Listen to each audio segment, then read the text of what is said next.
met a guy named John Miller, and he was an experienced print and publication designer.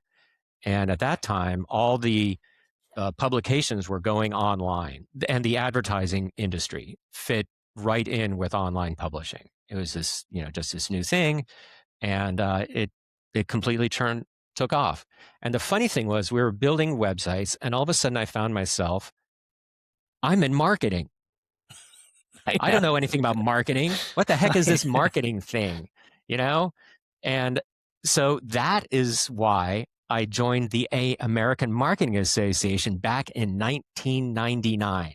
Wow. And it was really to hang out with marketers and learn marketing from the pros. So there's my pitch. There's my AMASF pitch.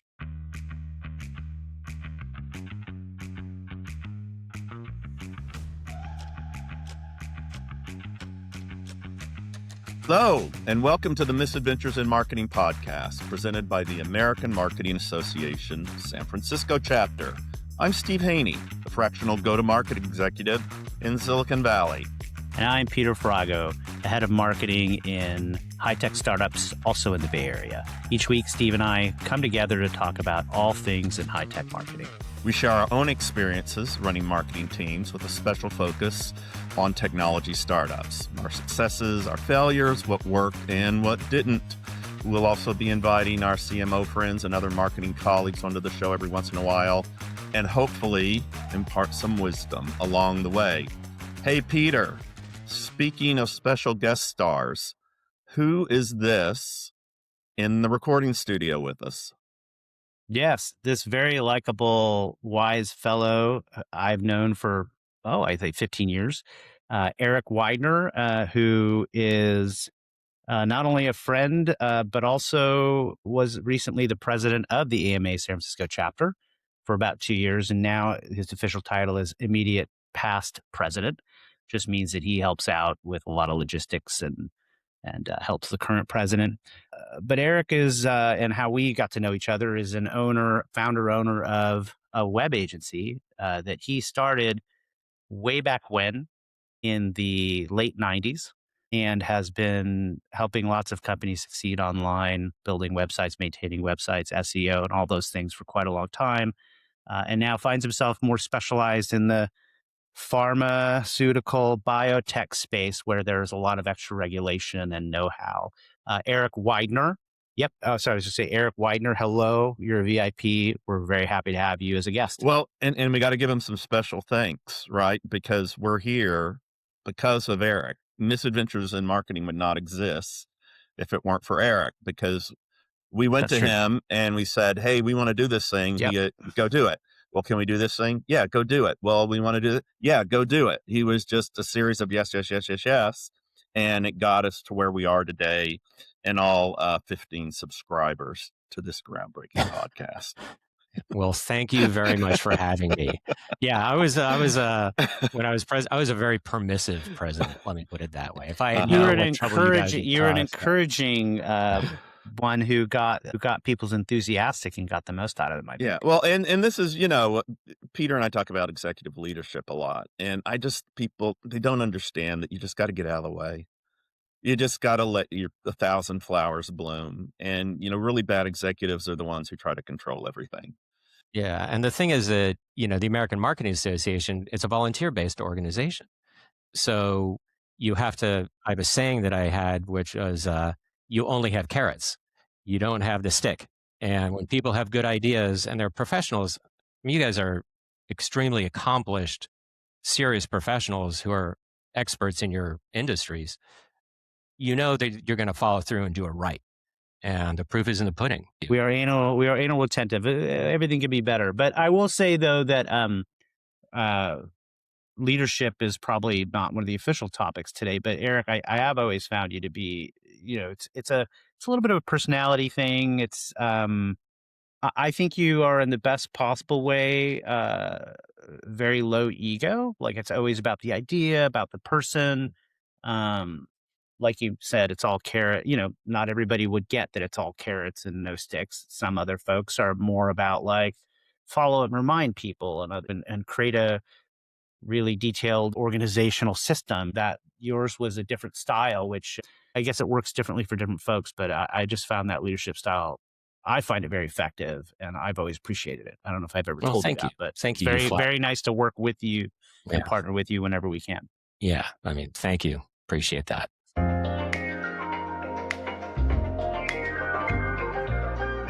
So, Eric, here on Misadventures in Marketing, we have our opening segments. And so I thought we could just dive into the news segment. I'll mention mine very quickly. I am just fascinated by Apple announcing this Creator Studio bundle that's a subscription service where these apps that they've been selling literally for 2 decades, they put everything in a bundle, drop some premium features and AI features on top, and they're charging $13 a month for it. And I think this is really fascinating because they're going to be going up against Canva. They're going up against the Adobe Creative Suite. I'm sure the product manager within Apple was looking at all the million different Venn diagrams and the market landscape and where they fit. But certainly this is going to bring a lot of the people who already use these tools every day. And, it's quite surprising to me how many of these creators on YouTube and Instagram and whatever already use these Apple tools. But I think for them to put it into a subscription model and put them all together is a really fascinating play. And it's going to be interesting to see how that whole segment of the software industry falls out. So that's my thing. Well, first, Steve, I think the Apple bundle is fascinating. In my industry, Figma is super popular, and everybody's trying to figure out how do you create your own ecosystem and keep them there when it's changing so quickly. Oh my gosh. And there's so many options and so many great options. I was just going to say, they're all so good. It really is. I mean, if you were just starting to do this stuff, you'd have a hard time just choosing what you're going to use. I mean, Adobe is pretty safe though. So, I mean, kudos to them. See how it works out. It sounds interesting. In my particular industry, the pharma side, the ChatGPT Health that came out recently is a really big deal. And everybody's still trying to figure out what it means for them. The pharma clients are trying to figure out what it means to them. And how do they get their content into it? How do they help fight disinformation? How do they help, in a sense, ChatGPT Health succeed and not give people like us bad information? And so it's a disruptor, and it's just fascinating. It's a game changer, and the industry is really trying to get their heads around it right now. I will say about tools, Adobe, back to Steve's comments, Adobe Photoshop and Illustrator were the standard. And as a marketer, any creative I worked with doing that kind of layout design work would always be in those software packages. So you got good enough to use them. But, and the world changed quite a bit. We had Sketch for a while, and now Figma is the design tool of note. And then online, WordPress is still is extremely robust, but it seems like lots of people are using Webflow. And what it's done between Figma and Webflow with the collaboration and the speed, it's actually really reduced. I've noticed it reduced the cost of putting together and shipping a website when I work with an agency. So it is like the new set of tools that the cool kids must know. My news topic is I was in the video game space, and actually so was Steve for several years earlier in our careers. But my news is about how AI models, the AI labs like Claude at Anthropic and Gemini at Google are using video games to train and improve their models. So the news is that Claude is playing the heck out of Pokemon. A Pokemon set of games from the 90s on the Game Boy Advance, which was a little handheld, very popular gaming device. And there's even Twitch streams you can watch it play. And the reason folks like to train models on it is that these games provide a safe and a complex simulated environment that's really like a laboratory for artificial intelligence to learn and reason and plan in ways that mimic the real world. it is designed to be challenging and like a puzzle. And so there's a deterministic sort of at least set of right outcomes. So it's super interesting to me that now as they get more sophisticated, they're like, okay, let's play more video games. So the question is ChatGPT going to move into its mom's basement soon? Yeah, That's right. That's right. That's right. Down in Sam Altman's basement, getting really fat. No, just needs a microwave and yeah.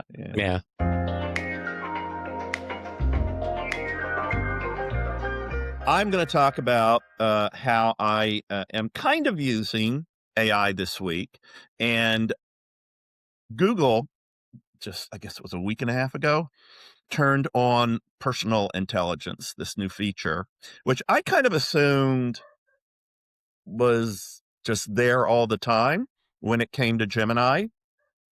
And I kind of thought it knew everything I had told it. Well, it turns out it's not, but this personal intelligence feature, you basically say, look at everything in my Gmail, look at everything in Google Workspace, look at all my stuff, and remember everything that I've told you.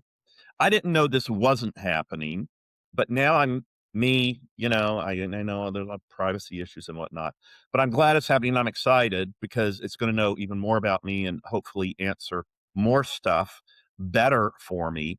I can't say I've seen all the fruits of this turning on of this feature yet, but I'm really excited because I think it's going to be an incredible productivity booster for me going forward in terms of my Gemini use and my Google Workspace use.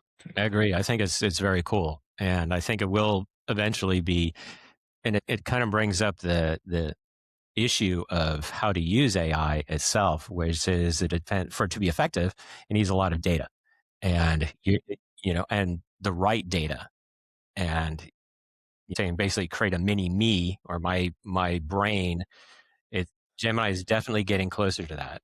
And hopefully it also understands the sarcastic wise ass stuff we say to each other and doesn't take it as truth. Right.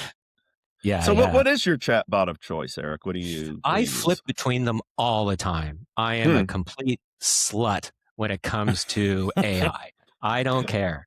I mean, I really like using them when I'm doing something like, let's say I'm researching something for a blog post, and I'll use all of them just to see what kind of stuff I get out of them, because they all have their little flavors and different ways of looking at things. I am starting to use Gemini more though.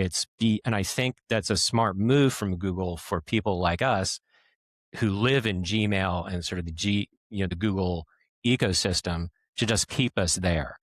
And so, I think it's a really smart move, and I'm finding myself leaning towards Gemini more and more. The way that I really use GPT the most is big ideas kind of stuff. I want to, really dig into the details of, medical affairs websites and how they gatekeep data and how the regulatory scheme affects the gatekeeping, and just give me all the references and just like really deep research. So it's sort of an old fashioned now, imagine that, anything related to this, of it being like an intern who can do a bunch of really deep research and feed it back to me. And so I'd love it for that. So Peter, how do you AI, dude? Oh my goodness. Now that you guys have started talking about certain areas, I could go on for a long time. I will say the ad tech part of me thinks that what Google is doing with getting permission for it to access various data, the signals, the relevant data that Eric referred to, I think that's what it's all about. And it also makes Gmail a little bit more interesting. If you're okay with it, they're really pushing you toward this indispensable personal assistant kind of relationship, which I think, is super interesting and valuable. And I don't have a problem with it. I was in the deep bowels of ad tech, so I know in particular how valuable email data is, as it turns out. So anything they can do to make their Gmail more sticky for you is actually super valuable to them. And I'll say, Eric, I used the main three. I've also used a little one called Manus that was recently acquired by someone. But Gemini, I find insanely good for research when you were talking about your deep dive into medical data world. I just think it's because they've indexed the world's information and they are foundational on the internet. And so you want real citations, you want real research. That's where I go for everything.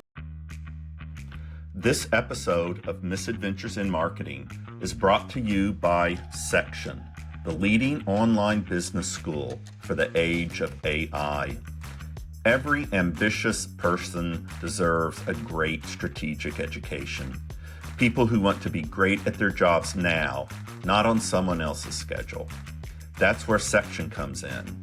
Section gives you the tools, frameworks, and strategies to get to work right away with no gatekeeping involved. Section knows from experience that AI has massive implications for marketers. Not only do they upskill 15,000 students a month, their own marketing team scored an expert-level AI proficiency when tested. They're excited to bring even more marketers into the AI era, so they're offering an exclusive 20% discount to AMA SF members for their AI for Marketers workshop and the AI crash course. Just go to sectionschool.com and sign up using the code AMASF20. That's AMASF20 to receive a 20% discount on the AI for Marketers workshop and the AI crash course. Section, the leading online business school for real people. Education isn't just about what you learn, it's about what you do with it.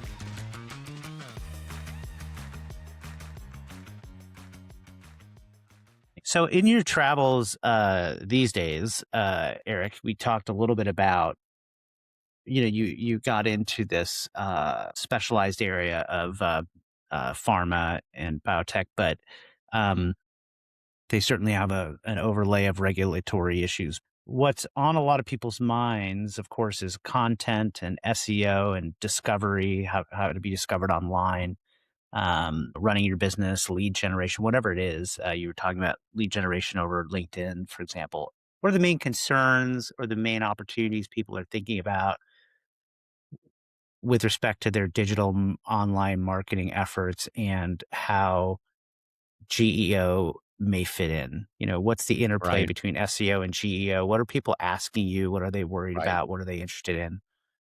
Yeah, people are asking us a lot about this. I'm paying very close attention to it. And so first off, I want to say we don't do paid. So the paid stuff, we really just don't. We'll make sure analytics work and the data works and all that sort of stuff, but we really don't play in that space at all. But SEO, yes. And really from a technical side of SEO, how to build a website that is effective at SEO marketing. And so far, a couple of things are coming up. One is that it's changing very quickly. So people who are saying, do this now, may not be right in 6 months. That's the very cynical view of it. But what a lot of the big folks are saying, Google in particular, they're saying it's really not different from SEO. It's the same thing.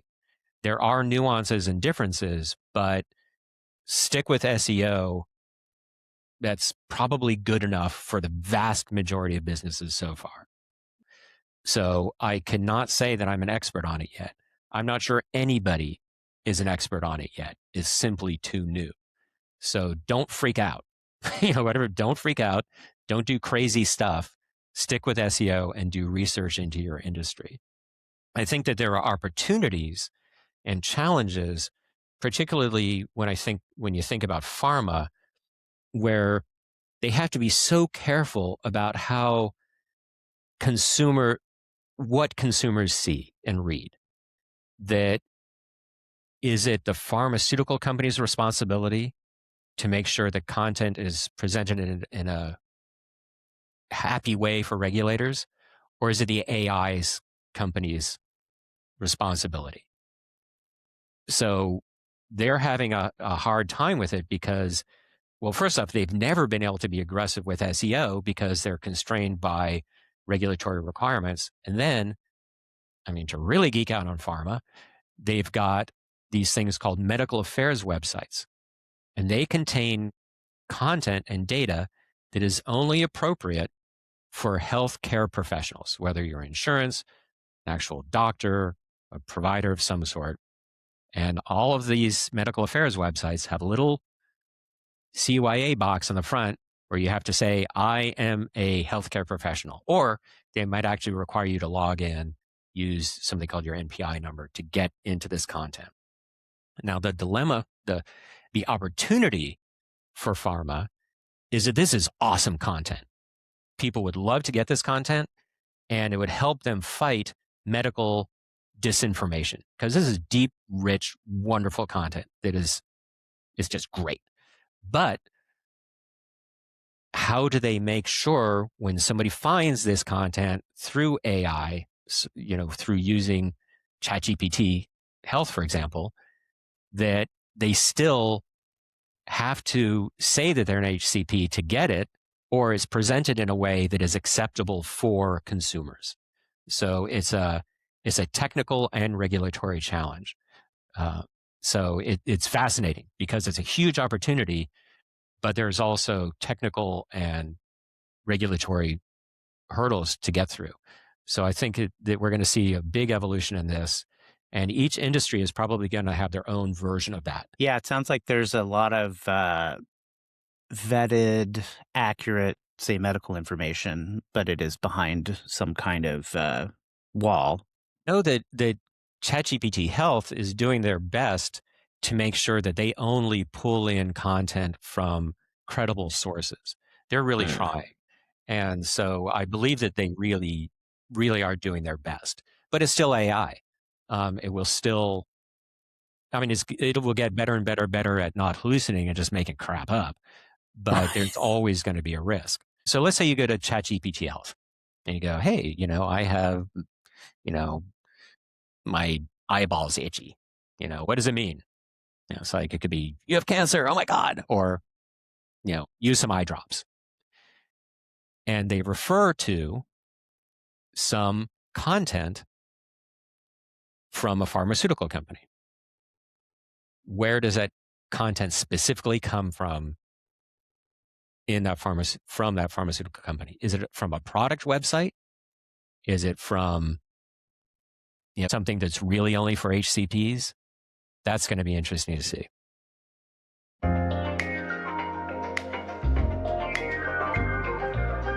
Diving into this week's topic, what we thought would be fun to do on this episode with you was, first of all, get a bit of your origin story and, how you came to your career path, the passion you followed and what brought you to where you are today. And then maybe dive into what you think are the important pressing issues around website development, the pharma vertical, why you think it's important and what you think is coming down the pike. And then, of course, how that affects marketing, because our listeners are primarily within that discipline, and that would be really useful. So with that, I'll let Peter drive the interview here.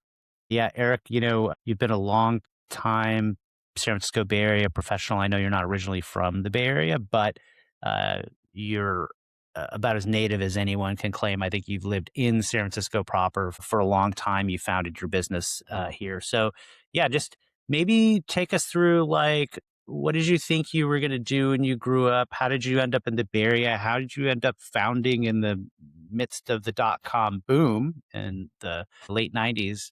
You ended up founding and owning and operating a website agency. So when I moved to San Francisco, I was kind of a ne'er-do-well and just got temp jobs, just temp jobs. It's what people did back in the 80s, in mid 80s in San Francisco, and working in law firms, which I think at the time was kind of like working for oil in Texas. You work for law firms in San Francisco, Yeah, right? it's a great hourly pay. Yeah. Yeah. And the people were smart and nice, and it was great. So, but along the way, I learned networking and office systems and sort of the technology behind it. And then I was working on PCs when PCs were very early on. And yeah, we're going to have documents online now, right? That's how people thought we about have it all back this then. stuff we can do online. people were sort of like, the internet, the web, whatever. And so I learned how to build websites, and I went out and got some clients. And the first ones were, of course, lawyers that I knew. And then I met a guy named John Miller, and he was an experienced print and publication designer.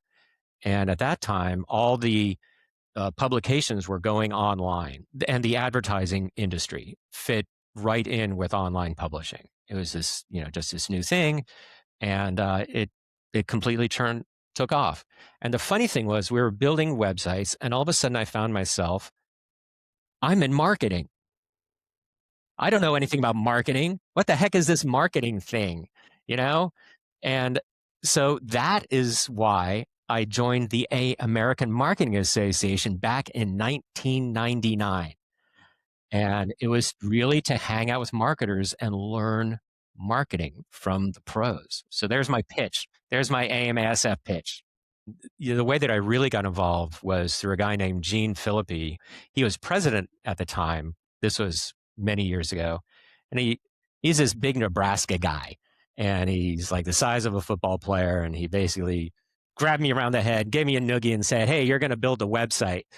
And then he stole my lunch money. But anyhow, that's a leadership style right there. That's leadership. Actually, he's just a great guy, and obviously. A really good salesman. He was a very good leader, and he basically said, "Hey, man, we need a website. Come get involved." And that's how I really got involved.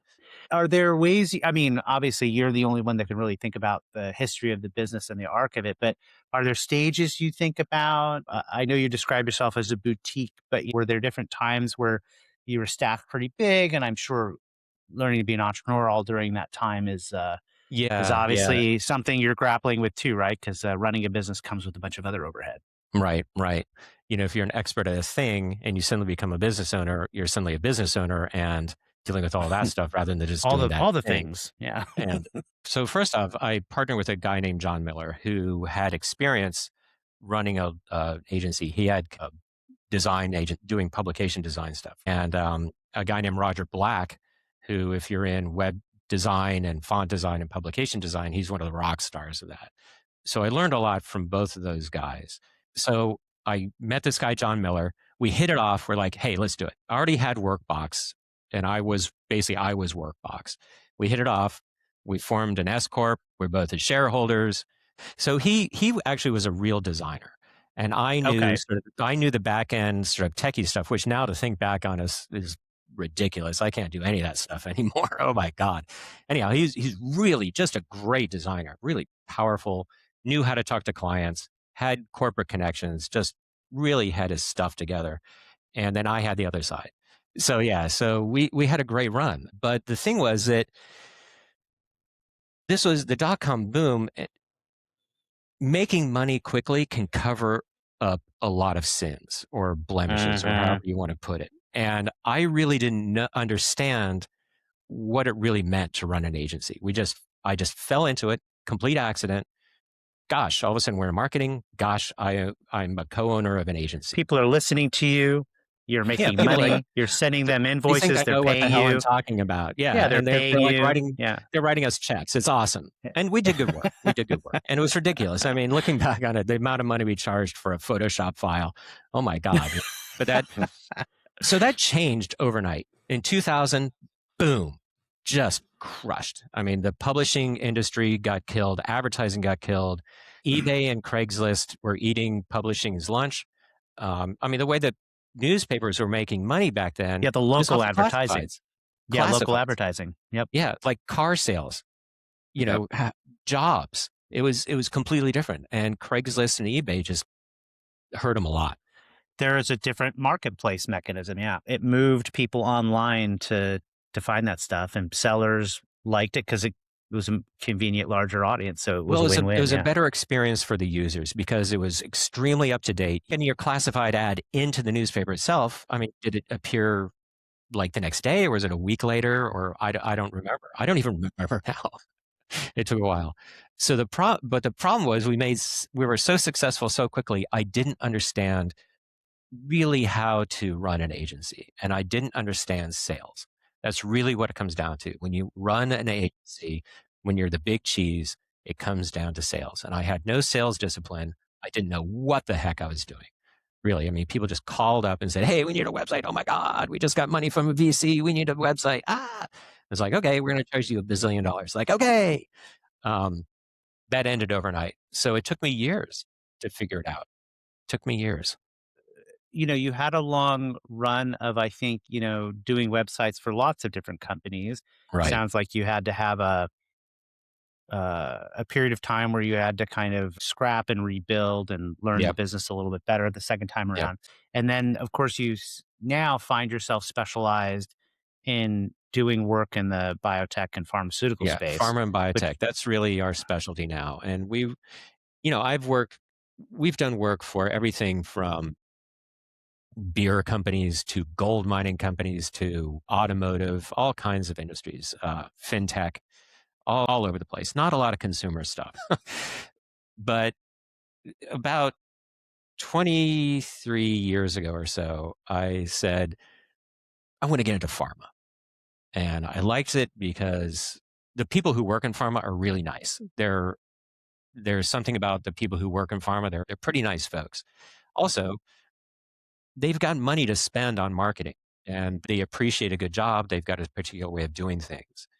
And one day, I'd been poking around at pharma, talking with people who are in pharma marketing. Then one day I got a call from a guy named Rob Janowski, and I will never forget his name. And he said, hey, we need a website, and will you come meet me in San Francisco? So we got together, had coffee, and just hit it off. And this was a company called Alza Pharmaceuticals. And we did a couple of websites for them. And I'll never forget the first one we did was for medicine for feminine urinary incontinence, Ditropan XL. I did some consulting projects in the medical industry. So yeah, you end up in these different disease areas, and they have solutions for it, and it's very high end marketing, honestly.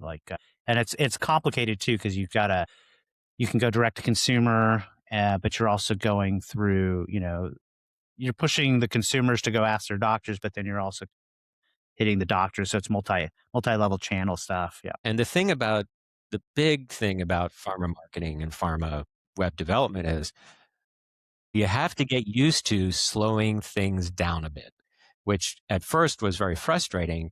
But then I end up appreciating it because they're very detail oriented and really things have to be, if you have a comma in the wrong place, theoretically you could get in trouble, right? And lose millions.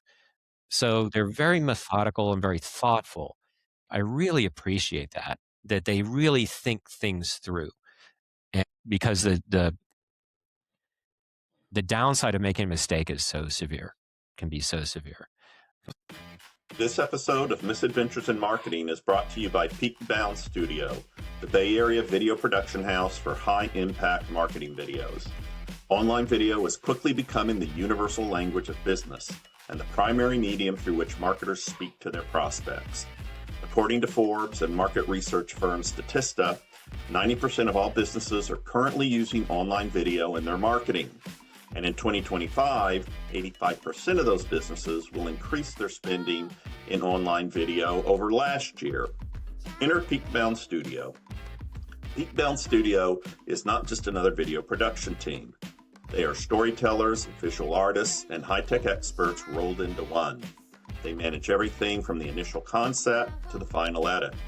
Your online video presence has to be responsive, vibrant, and constant to get the attention of prospects and spread your message into every corner of the marketplace. Peakbound makes sure your messages are unique, compelling, and pop in today's attention-scarce world. So whether you need brand storytelling, customer testimonials, corporate videos, or short-form social media content, Peakbound delivers videos that don't just look good, they work. Learn more at www.peakbound.studio. That's www.peakbound.studio.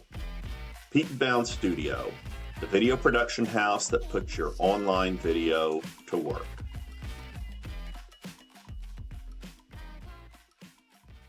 So, Eric, to that point, going back to when there was a dot-com boom and it was kind of for lack of a better term, easy money and just a ton of business, and then the crash and having to Learn really how to have actually to run a learn business. and sell. And most service oriented businesses are about referral, and it's about having a great reputation and building those strong relationships. Tell us about that pain when maybe it was 2001, 2002, and it's like, okay, I've got to start making calls. I've got to start building a reliable client base.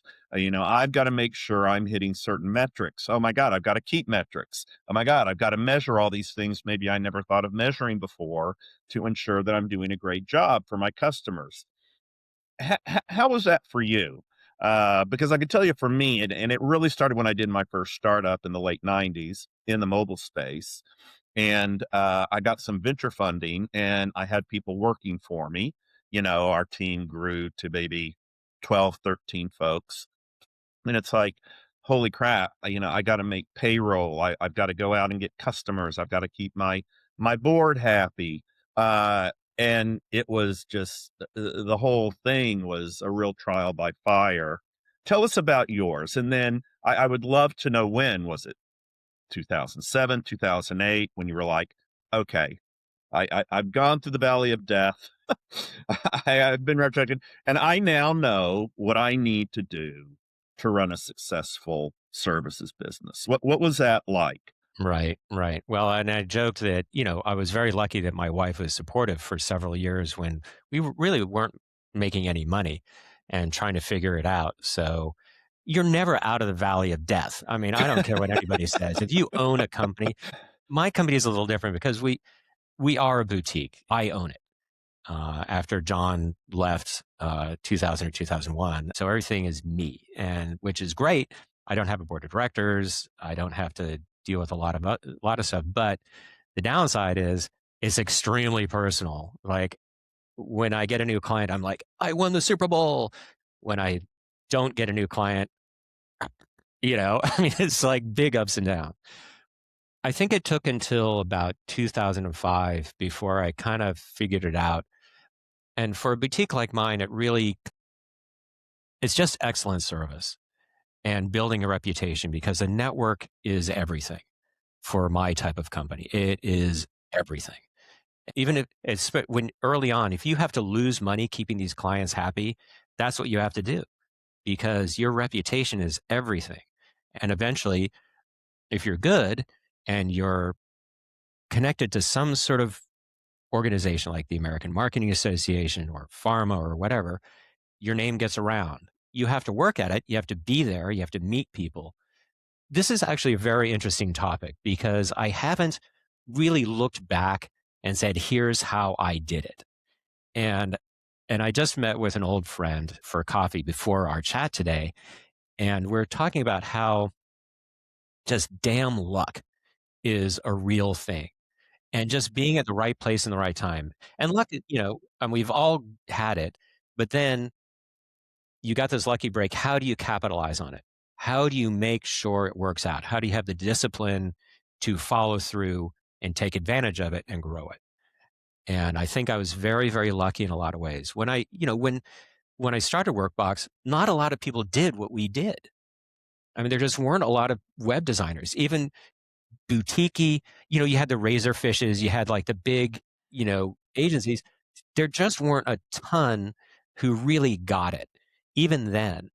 So, I think a lot of it was lucky that my positioning was right. I just intuitively felt it. And this is what Workbox stands for. I didn't test it. It just worked. And I guess, in retrospect, if I saw that things weren't working, I would have revised it along the way. So I think I'm going to put Gemini to work, look back at my old emails from between 2001 and 2006 and see what it comes up with, because I think that's at least one blog post. Right. So to this day, do you still have like, okay, 10% of my time is for dialing for dollars, just like outbound sales, or are you all referral at this point? The network, like I said, network is everything. Basically, people just call me. They think website, they think Eric. I've been doing this a long time, but the thing is that it's become more competitive. There's no doubt about it. There's this magical moment when somebody in my network goes, web stuff. I need some web stuff done. And I want them to go, Eric. They go, web equals Eric. That's what I want, right? That's my brand, web Eric. Or Workbox, web Workbox. I like the alliteration. It works. So what I'm doing is I'm just using LinkedIn at this point. Just continuously posting on LinkedIn at least once a day. I'm writing blog posts, promoting them through LinkedIn, and hopefully somebody might be on LinkedIn one day and they're like, Eric's name is there, Workbox, Eric. That's it. It's going to change though, because I can see right now it's getting so flooded. And this is another AI topic that is just getting so flooded with content that your ability to surface and get above the noise, this is going to be the big challenge for marketers in the channels. How do you break through? So I attended an AI and marketing conference, real geeky side of it. And they were talking about the LLMs and their data, and they favor content that is 90 days or less old. So the implication of that, and I talked about this before, recency matters. Yeah. Recency matters. And that just means you're going to be shoveling coal into that engine as much and as fast as you can. And on the other side of that is we are all just going to get flooded. Well, Peter and I just had this discussion a couple of weeks ago on the podcast, just the overwhelming amount of noise.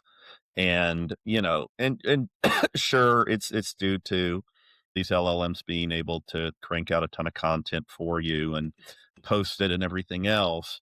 But even factoring that out of the equation, there's still just so much content. It's like, how do you get heard? What are the channels?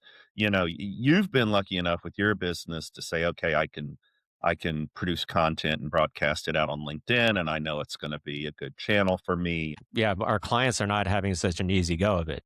It's a constraint of their internal regulatory requirements that they can only say so much and say it in a certain way. And then pharma is also, people are really beating up on them right now. They're distrustful. They're angry at pharma. I personally think that the reason that pharma has such a bad rep right now isn't because of their products so much as the experience people have around healthcare itself, where you spent an hour with your doctor, he prescribed something, you go get it, and now you're spending 3 hours talking to your health insurance company trying to get it paid. And so people have this icky feeling around the product and the product manufacturer when it's nothing to do with the product. It's with the experience of the entire ecosystem.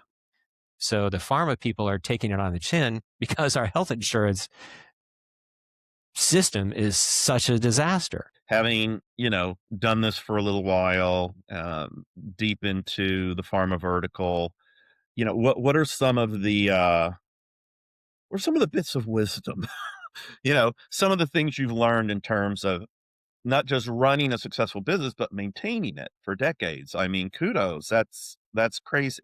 That does not happen to most people, period. That you're able to, and I know you've mentioned like reputation, high levels of excellent service. What are some of the things you would advise folks to do to be around for 30 successful years? I think within large organizations that do sophisticated marketing, like the pharma companies, I think breaking down the silos, and I know that this is very high level, but I think breaking down the silos, or at least having lots of cross communication between the silos, specifically between marketing, communications, and IT, is super important, more so than ever, because the data, it really comes down to the data and enabling each other. So the good organizations do that. They cooperate. They have, I don't know whether internally they have similar incentives or just somebody who's like, hey, let's go talk to IT about this. And it works. The companies that do that are the best online marketers in my mind. The ones where the IT team and the marketing comms team are in sync somehow. I just think they're the ones who rule in the end. Just become friends with IT. They also have resources. Very often, if you're a marketer and you need something done, you need some budget for something, maybe you can get some budget from IT because it has to do with security or data or something that maybe they have some budget that they would be delighted to share with you or help you with. The real secret to this is security. When it comes to data security and online security and that sort of thing, the larger organizations become more risk averse and will spend more resources on security. So if you can become friends with them and IT, you got a lot of people having your back now. So make sure we cover, tips for marketers trying to figure out how to navigate how discovery is being transformed by the introduction of AI and Yep. these engines. It sounds like the current play is to just try to write good quality content that Google would normally reward, which is usually which is structured around what would be useful and interesting and entertaining people. I mean, there are some specific and technically making sure your website and your content is technically solid from an SEO perspective. It's fast, it's structured properly. There are some little things that people are saying right now that work really well. One of them is facts, FAQs. AIs love themselves a good FAQ. I guess it makes sense because, the user interaction is, the paradigm is question, answer. Exactly. So if they could grab a set of credible questions and answers, and that's great for them. But every other vertical is asking these same questions. I mean, pharma may be more narrow and regulated and dealing with a lot of constraints that other industries are not, but it's basically the same thing. All these marketers are facing this, and these web design houses are facing this. Is how do we expose this? What are the AI chatbots going to do? And all the chatbots, I'm sure, all the AI companies are trying to figure this out in a million different verticals. Yeah, not just pharma. And chances are, where this is all going to go is the big guys are going to win on the content, as they are now already. And if you're fortunate enough to have some sort of interesting niche, then you can theoretically kind of own that niche.